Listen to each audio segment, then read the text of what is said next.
Hi, my name is Ashley Tate. I'm a junior at Penn College and I'm the programming director for AIGA. And today I'm going to show you how to non-destructively burn and dodge in Photoshop. Okay, so I have a portrait open in Photoshop right now that I've been working on, and I want to add a burn and dodge layer. So quickly for you, those of you who are not familiar with burning and dodging is when you lighten areas, burning is when you darken areas. Okay, so to get started, I'm in my layers panel, and if you don't have your layers panel open, you can just go to Windows Layers to view that. I'm going to add an adjustment layer down here on the bottom. It's this half circle, and I'm going to add a curves layer. Okay, so it's popped up on the top here. And the first thing I want to do is I'm just going to label that dodge. Now on the blending mode, it's default set at normal, and I'm going to change that to screen. And you can see how that's lightened the whole thing, way too much for what we want though. So next what you're going to do is you're going to click on the layer mask, and that is this box right beside here. And I'm going to click on that, and I know it's selected because it has this white frame around it. And you are going to invert that. So the shortcut is Command-I, and that's going to fill that with black. So now I want to take my white brush, shortcut for brush is B. I want to make sure it's white, so down here you'll see it's white. If it's switched, the shortcut, if it's switched, is X, so if you need to switch it. If you have a crazy color there, you need to get it back to black and white, D is the shortcut for that. Okay, so I got my white brush. I'm going to come to the top here. I'm going to make sure that it's a soft brush, so all the way over there manually, or shift left square bracket to do that as a shortcut. And I'm going to make sure that this is at a 5% flow. So what that allows us to do is kind of slowly paint this effect in. All right, so what I want to lay in first is the eye.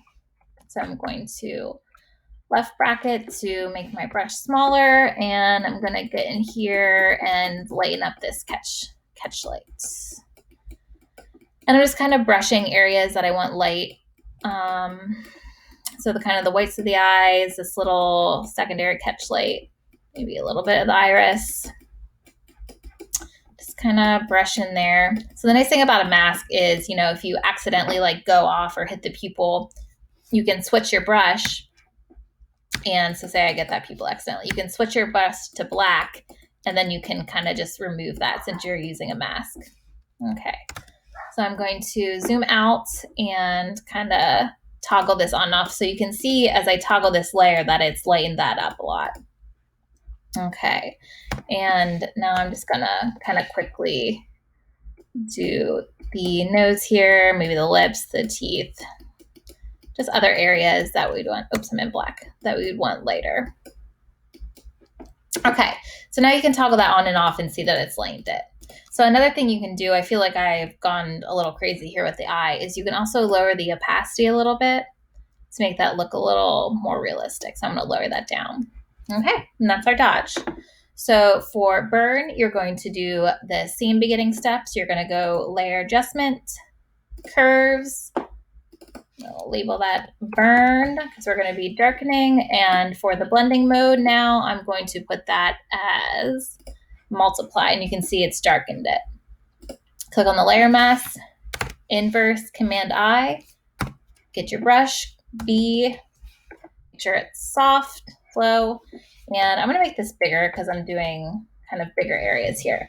So I'm just going to go in here and get this side of the face a little bit, maybe here. I'm just going to darken this neck and get that cheek a little bit there. And I'm just brushing this on, it's layering up, just kind of darkening these shadows just a little bit to add a more dramatic effect. Okay, so now if I toggle that on and off, you can see how that has darkened that. And again, you can go up to the opacity and lower that. And that is how you non-destructively burn and dodge in Photoshop.